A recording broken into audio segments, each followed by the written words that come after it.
morning and welcome back to Shattering Myths. I'm laughing because I was admitting during the break that with all the distractions and moving to Ohio, I had tarried a bit and opening an email from al-Rassooli, who has just joined us from Europe, and he sent me a note about the oldest, or one of the oldest fragments of the Quran has been found in England, and that we should talk about it. So, as I was admitting that I was doing my research for this conversation, IQ, during the commercial break, Scott says, "Hey, do not worry, no host will be left behind." It's a joke for American school children. We don't leave any child behind. So no matter how failed you may be in your schooling, you'll get to progress to the next grade. Like I said, do another show. How are you, IQ? I'm fine, thank you very much. Good. So now that you know that I garnered this information only over the last hour as during commercial breaks for the show, because I wanted to know, really, what they found. Let's just begin with the overall discovery. It begins, this is CNN's article on it. For years, the two parchment leaves covered in an elegant early form of Arabic script were misbound with leaves of a similar Quran manuscript dating to the late 7th century. Now, with the help of radiocarbon analysis, the two fragments have been shown to be decades older, which puts them among the oldest known examples in the world, according to the researchers at UK's University of Birmingham. The testing, which is more than 95% accurate, has dated the parchment on which the text is written to between 568 and 645 AD. When was the Quran allegedly revealed? Allegedly revealed between the years 610 to 632. So the parchment is dated to a period of time that the majority of that period of time precedes the time that the Quran was revealed. Yes, in fact, the parchment says that it was revealed, the Quran was written before Muhammad was born.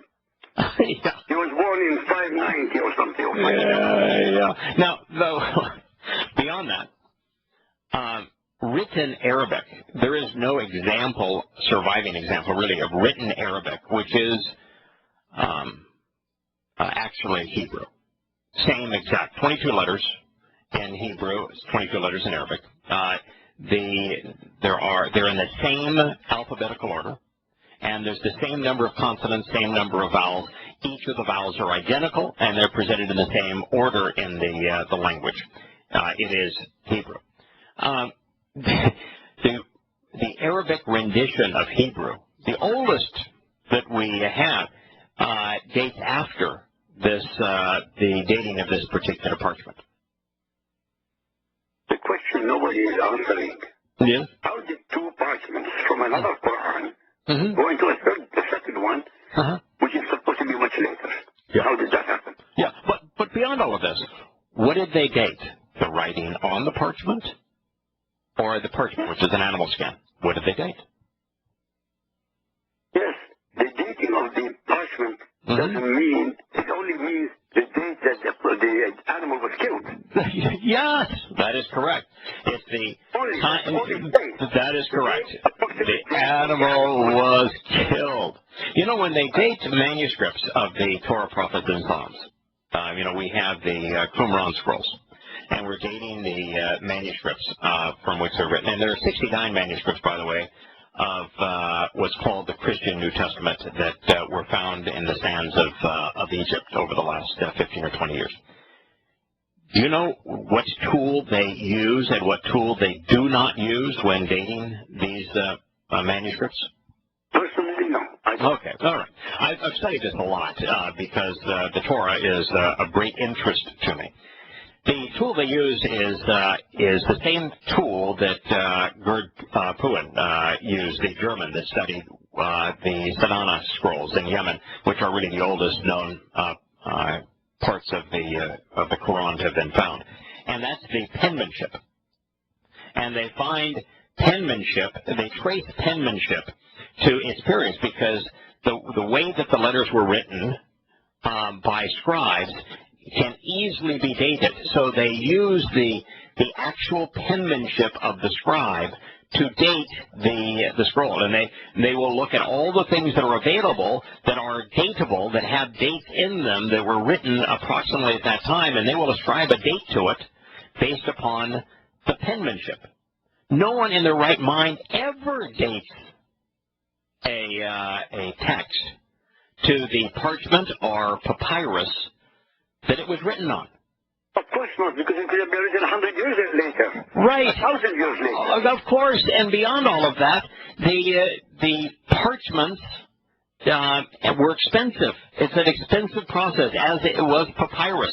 Even though at this time paper had been invented, obviously not where this was written, and so paper was invented in the 4th century, so they didn't have to use parchment at this point, and they didn't have to use papyrus because paper had been invented in the 4th century. But they reused old parchment. So if you were to date, for example, one of the papyruses that are found for the codexes of Yahowah, John, and the so-called Christian New Testament, you'd find that there was something written on it. It was used well before that scribe reused it for the purpose of copying Yahowah's testimony, John's. Correct. They had to eliminate the original ones and rewrite something completely different on top of it. That is correct. In fact, the most common for the Greek text of the so-called Christian New Testament is Homer's Odyssey. Homer's Odyssey was usually the text that was written on them that was then written over to communicate the text of Matanya or Yahowah or the like. But so it's really... they had to use chemicals. They had to use correct. other items to remove the script, which must alter also the age of of course, and particularly with parchments. So all they did was, these idiots, they dated the animal to that period of time, not the calligraphy, not even recognizing that written Arabic didn't even exist at that time. And should all of that have been true, let's just say that the animal died right then, and they wrote it in a form of Arabic at that time, then why does the Hadith testimony regarding the Quran say exactly the opposite thing? Why does the Hadith testimony in the Quran say that the Quran was not compiled really until Uthman, and what he ended up doing, which was after this period, what he ended up doing is discarding all of the variants and choosing one among the myriad of variants to create one official book that he would say, this is the official one, and tossed away all the variations. That's why he was slaughtered later on. Right. Because literally he destroyed other Qurans written by different scribes who were listening and contemporaneous with Muhammad. Yeah. So the actual history of this, in fact, you even have Muhammad saying that the Quran, memory of the Quran is more fleeting than a runaway camel. And there's other... that's what he said. I think that's what he said. And in fact, Muhammad's also quoted as saying that he forgets Quran quotations. He forgets his own revelation. His followers, there are 7 versions of the Quran. Right. Correct. And so, while the Hadith present the stupidity of the Quran collection. It has it written on banana leaves and on the shoulder bones of animals and the like, but mostly passed on person to person, mouth to ear, mouth to ear.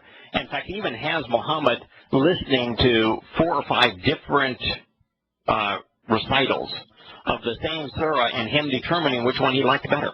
Not which one was more accurate, which one he liked better.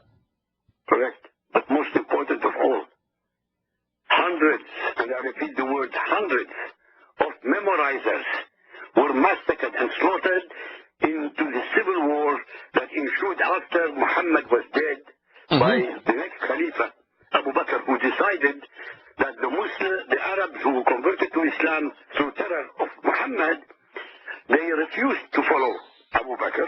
Right. So he went on a rampage of 2 years. Right. Hundreds of memorizers were slaughtered. Right. And with them, Right. all the verses that were supposed to be revealed to them and only to them while Muhammad was with them. Right. Correct. It was called the War of Islam. Right. It's called the War of Compulsion. And we only know of it because the records were kept by the first Muslim. Correct. Yeah. But the records also say Mm-hmm. the reason Abu Bakr decided to compile the Quran in the first place because he was told by Umar ibn Khattab that so many memorizers have died that if more of them die, there will be nothing left of them to memorize anything from the Quran. Yeah. So we already have on record Right. Mm-hmm. that the Quran that we have, whether it is absolutely the same as before or not, is not complete. Correct. Never was complete. Yeah. Now, by the way, the problem with this is you have a professor of Christianity and Islam who is saying that this Quran fragment is similar to the Qurans that Muslims read today. Now, Similar is not the same. okay, but think of how devastating that is, because these are fragments of Quran surahs 18, 19, and 20. And, you know, there are very few things in the Quran as devastating to Islam as 18, 19, and 20. In Surah 18, Muhammad announces that Satan is a jinn, doesn't he? And throughout then, so he says that Satan is a jinn, and then throughout the Quran, we have jinn talking about how wonderful Muhammad's recital is. Absolutely right. And doesn't Muhammad twice in the hadith say that he has been possessed by a jinn? Of course. Many, many times. So to have a Quran fragment that confirms Muhammad's announcement that Satan is a jinn, when the Quran and the hadith affirm that Muhammad was possessed by a jinn and that these demons, these satanic influences, loved his Quran, oh my. We have a real identity problem here. Oh my, oh my. Yep. For those that might say, well, you know, Satan is a fallen malak, a messenger, and therefore referring to a jinn as satanic, which he is announcing in this surah, the first of those that he is the 18th, that was part of this collection, would simply just be identifying that he's a fallen jinn. Well, the problem is for Islam is, guess what? Angels in Islam are associated with light. The jinn are an entirely different cadre of characters. So he's in serious trouble. But the biggest problem, IQ, with this 18th surah is the 18th surah was created on a dare, wasn't it? You know the history of the 18th surah? It's not a lot of people have studied this. I just studied it because I thought it was fascinating. Ishaq explains the basis of the 18th surah. It says, ask him about, this is Muhammad had shown him, wanted to have people believe that he was speaking for Allah, for God. Actually, at this time it was ar-Rahman. And so he wanted to project himself as all-knowing because he was getting his revelations from God. And then he claims that the rabbis, the Jews, came up with a test for him and said, you know, if you really are a prophet, then you're going to know about these things. They said, ask him about the mighty traveler who reached the confines of both east and west. Now, the test was, ask him about Alexander the Great. Now, the Torah and prophets have an enormous amount of information about Alexander the Great. The Daniel describes exactly where he went, when he went. It describes his form of death, which is malaria, and explains how his kingdom was broken into under 4 generals. And so the prophets, you know, if you are a prophet, Prophet Daniel predicted everything that could be known about Alexander the Great. and his Macedonian roots several hundred years before Alexander the Great was born. And so now it would seem reasonable that, of course, Muhammad is a prophet, having read the prophets and knowing about the prophets. After the fact, now this would be, 1,000 years after Alexander lived, he should be able to tell you about Alexander the Great. And so, of course, we'll talk about that in a moment. Who reached the confines of both East and West. Ask him about this, what the Spirit is. And then it says, and ask him what happened to the men who disappeared in ancient days. If he does not know, he is a rogue, a forager, and treat him as you will. So, Muhammad said to these emissaries, I will give you answers tomorrow. In other words, I ain't got a clue. I am as dumb as the stone that I have been elevating to God. But the apostles waited for 15 days without a revelation from God on the matter. Nor did Gabriel come to him, and therefore the people started to spread the evil reports. So now Muhammad was desperate. So then he reveals this surah, the 18th, is called the Cave, right? And it begins, this is the third verse of it. They ask you about Drew al-Khamenei. Now, every Quran commentator says that's supposed to be Alexander the Great. Yes. Al-Khamenei. They call him Al-Khamenei, means the two horns. Okay. Presumably the Greeks used to have two horns on their helmets. Okay. So did every ruler of those days. Horns on helmets were a sign of authority. So no one had one. It looked like a cyclops. They all had the two horns coming out the side of their helmets. Okay, so this is the man of two horns. So they ask you about the two horns. He didn't know it was Alexander the Great. He said, I shall recite to you something of his story. We, this would be Allah, established him and gave him the means to do everything. I want to tell you, Yahowah's commentary on Alexander the Great, he is really condemning of him. He calls him a beast. And so here is Allah claiming, of course, that Muhammad claiming in his answer, no, Alexander the Great, he was our guy. And he was a pagan sun god worshiper, by the way, who promoted himself as God. We established him and gave him the means to do everything. So he reached the setting place of the sun, and he saw that it set in a muddy spring of hot water, black water. And around it, he found people. He asked if he might punish them. Now, if you found an old fragment of the Quran that confirms that, wouldn't you confirm that Islam is an absolute ridiculous hoax? Which it is, has been, and will always be. Right. Does the sun go to bed in a muddy spring? According to Islam, yes, it does. Are there extraterrestrials living where the sun goes nighty-night? Of course.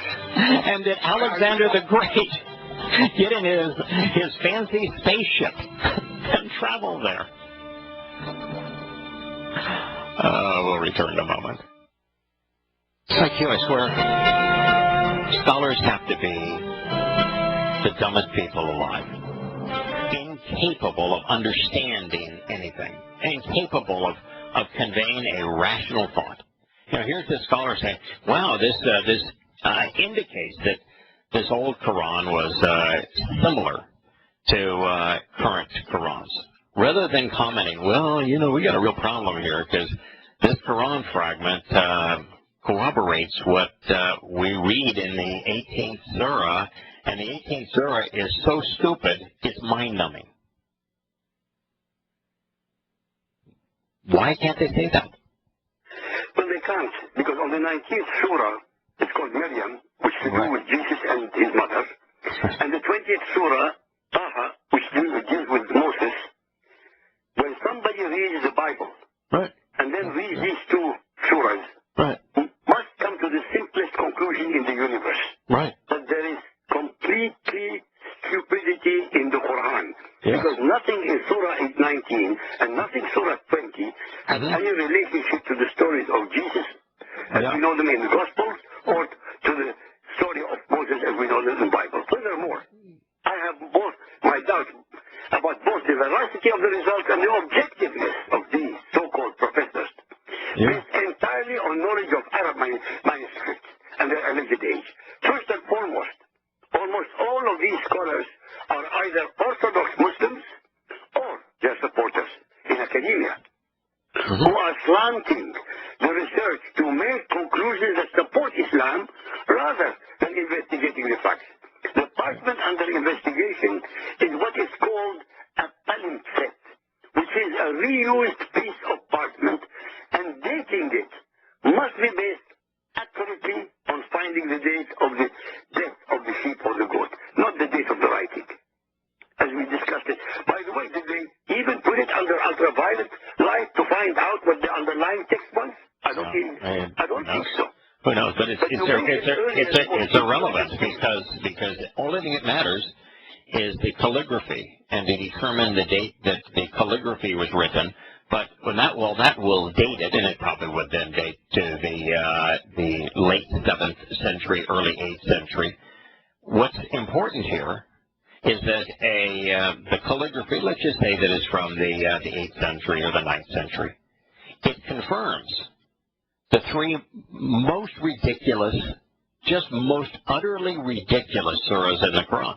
The first is an absolute and complete bastardization of Alexander the Great. And that comparison is important because the Torah's presentation, the Torah and prophets, when Daniel is given the twin revelations about future history, and he is told precisely about the fall of Babylon, while Babylon was the only superpower in the world at the time, and then how Persia would rise in the ashes of Babylon, and how that would occur and when it would occur.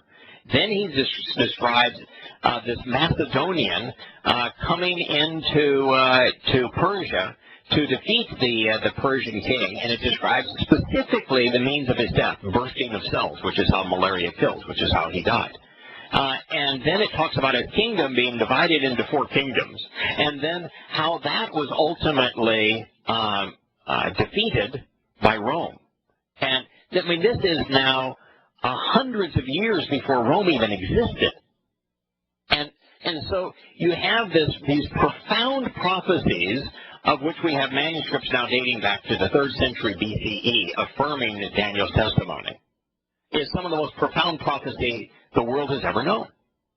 And you compare that to this man trying to recount the history of someone that now lived 1,000 years in his past as opposed to his future, and he has him going to the place where the sun goes nighty-night in a muddy spring where there's extraterrestrials. And good grief. Most important of all, you mentioned at the early of the conversation today. Right. You mentioned the name of a German professor called Gerd Puin. Right. He was the one who analyzed the treasure trove of manuscripts found in the Sana'a Mosque. Right. And he found out there were hundreds and hundreds of differences between the manuscripts of the 8th century with the Quran that we have today. Right. And what happened? The Yemeni authorities checked him out and closed the manuscripts so nobody would look at them. Right. And by the way, what he found is that the parchments and codexes, the papyruses that they were written upon as they were thrown away, were written over and over, and there were scratch outs in them. And what he found is that there were newer copies on top of older copies. Absolutely. But let's go for let's go for a moment. I just really because it's not important to me how old this particular calligraphy from the copyist dates. What's important to me is what these 3 surahs say, and how, if anybody has an open mind, if you care to read these surahs, if you compare them to the Torah, and the Torah was written in 1400 BCE, okay? That's 2,000 years before this. And he can't get, even with the rabbis reciting the story of Moses, he can't get it right. He begins with with the burning bush. So he actually doesn't know it's a bush, but in fact, it's actually the top of the mountain that's burning. And he begins the 20th surah, Taha. And by the way, every Quran translation will say, well, now these are two letters. We have no idea what they mean or why they're there. So how is it revelation if you begin with two letters and nobody knows why they're there? And it says, we have... Allah knows best. Yeah, so they solve the problem. Yeah, so it says, Quran 21, we have sent down the Quran. Quran is a Hebrew word. It's an extraordinarily important Hebrew word. In fact, it's in the top 10 most important Hebrew words. It's from kara. Kara is the verb. It means to read, to recite, to invite, to summon, to meet, and to welcome. That is kara. It's to call out. And the reason it's so important is Yahowah names the 7 invitations that he has each year to meet with him are called mikra, which is based on the verb kara. And so Passover, unyeasted bread, first fruits, 7 sevens, all of these, all the way through Yom Kippurim and Sukkah, they're all kara. There's very, very few verbs in Hebrew more important. So Satan's influence on his little pal Muhammad is, let's use kara and let's call our book kara. It is a twisting bastardization of probably the most important thing in the Torah. So he says this Quran, which is a Hebrew word,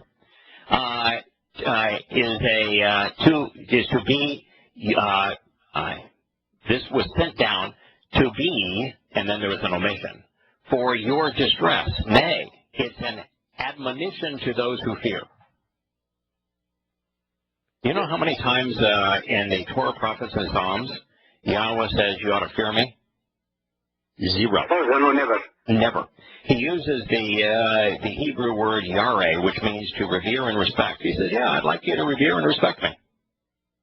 Fear me? No. In fact, one place in Isaiah, he says, the fear of God is a man-made tradition taught by rote. So this is an admonition to those who fear. Allah, there is no ilah save him. So if the Quran says Allah, there is no ilah save him, what's the Arabic word for God? Ilah. Yes. And what's the name of the Islamic God? Allah. So we have a problem with all of those who say we all worship the same God, and that Allah is simply the Arabic word for God. According to the Quran, that is not. We don't. You and I know it. We don't have a problem. The Muslims have a problem. Right. And so all scholars and all politicians and all theologians who make this claim haven't read the goddamn Quran and don't know that the claim that they're making, that Allah is simply the Arabic word for God, they don't know what they're saying is stupid. They are stupid. That's the whole point. That is the remarkable thing. These people have got PhDs, they've got professorships, they are for a life in their universities, right, but they have no bloody idea of what they're talking about. Right. No single idea. The instant they associate Allah with God of the Bible, they lost the game. Of course. His are the most beautiful names. Yahowah introduces himself to Moshe, and he says, I am who I am. And then he says, tell the children of Yisrael that Yahowah has sent you to them. And he says, Yahowah is my one and only name, and the only name that I want to be remembered throughout all time. And this says that his are the most beautiful names. Well, Allah is his name, and his are the most beautiful names, and yet the God who spoke to Moshe said, my name is Yahowah. One name. Only one name. Not multiples of name, only one. Right. So this then says, has the story of Moses reached you? Yeah. Yeah, the story of Moshe is probably the single most important historical portrait in human history. I don't think that there's nothing that parallels the story of Moses as it is brought to us through the Torah, prophets, and Psalms, and through the manuscripts that we have dating to this period. He is easily the most important person in human history. How's the story of Moses reached you? This is God saying, hey, have you ever heard about Moses? I mean, come on. 2,000 years ago, his story was proclaimed and known to the world.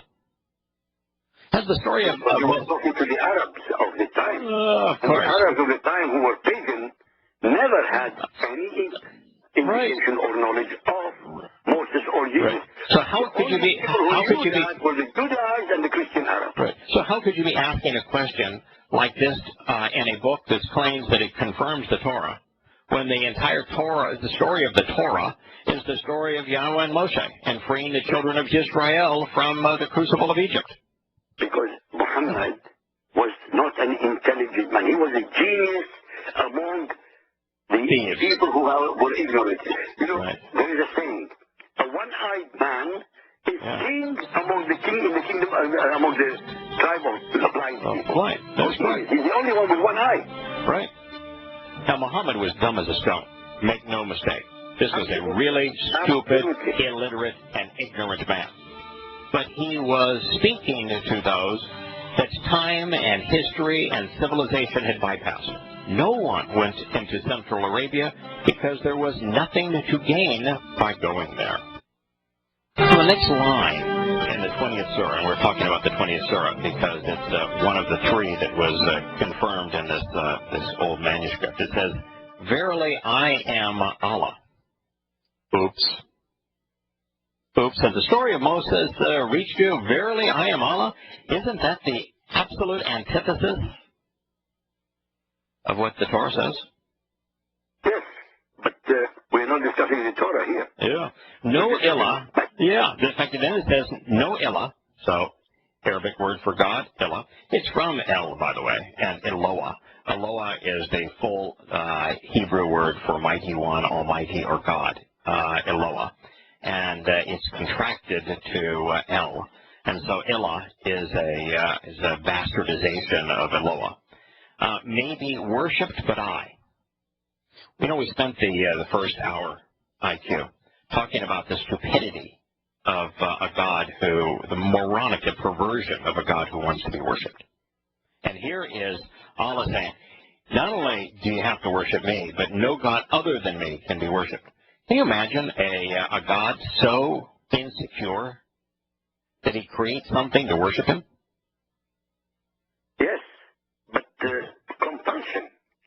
He didn't give them free will. All the creations of Allah are through terror, through subservience, through slavery. No freedom at all in the Quran. Well, of course, there's no choice in the matter, but just the There is no choice, there is no freedom. But just the very concept of worshiping God is stupid. It's demeaning. It'd be like you creating a robot that in front of all of your pals, you bring the robot in and it turns in front of you, the little eyes flash with the light, and it says in its robot voice, IQ, I praise you. IQ, I worship you. IQ, I bow down and prostrate myself to you. How long would you have to hear that, IQ, before you say, okay, that was a mistake? Okay, I'll have to kill it. And then what the Quran says, yeah, I have to kill it, even though it's worshiping me. I mean, this whole concept of worship, Yahowah never once asked anybody to worship him, and anytime somebody bows down in his presence, he says, come on, stand up. Let's go take a walk together. Let's go have a meal together. That's what he did with both Moses and... Right, Abraham. Yeah, let's go take a walk together. Let's talk together. Let's share a meal together. Never once does God tell anyone to worship him because it's demeaning. Nowhere in the whole of the Torah there is any commandment or even an inclination to do prayer. Not of course, a single time. Not a single time. And of course, it's mandated on Muslims. And then he has Allah has to ask. So what's that in your hand, Moshe? So it's my staff. This is what I use it for, because of course the Quranic God didn't know what it was or what it was used for. Actually, he spelled it all out in the Quran for you. And then he said, behold, it became a snake, a serpent gliding. So Muhammad has the staff turn into a serpent out there in the desert near the fire. not in front of Pharaoh. Now then he says, hey, go to Pharaoh, because he has transgressed all bounds. Did Yahowah send Moshe to Pharaoh because of something Pharaoh had done, or because of something that he had promised to Abraham regarding his children? Because of the promise he made to Abraham, obviously. Right. So did God give a hoot that Pharaoh was a bad dude? Didn't care. No. He went there he made Abraham a promise. He told Abraham, your descendants will be there for 400 years, and slaves there for 400 years, and but I'm going to liberate them. And he told Moshe, I made that promise. Let's go do it. And he's going there because he wants to. It's a penalty of doom awaits those who reject and deny. But Yada, yes. number 53, verse 53. Yes. Allah says, "He who has made for you the earth like a carpet spread out." It's in the Quran. Flat. The earth is flat. Flat. It's not round. Right. It's not even curved. Well, it even goes further. It says about this. He says that he is going to make certain that there is a punishment of crucifixion. And then he's you know when crucifixion was first invented? Well, Moshe and Pharaoh with Yahowah met in 1400 BCE. There was no crucifixion. No. The first form of crucifixion wasn't used until the Assyrians 1,000 years later. That is Quran, and that's Moshe says to Yahowah, I'm not sure I'm qualified to go do this. I don't speak well. And so rather than Yahowah saying, okay, your brother speaks well, we'll take him, he has Moshe say, hey, fix it so that I'm a good talker. Let's pick this up next week.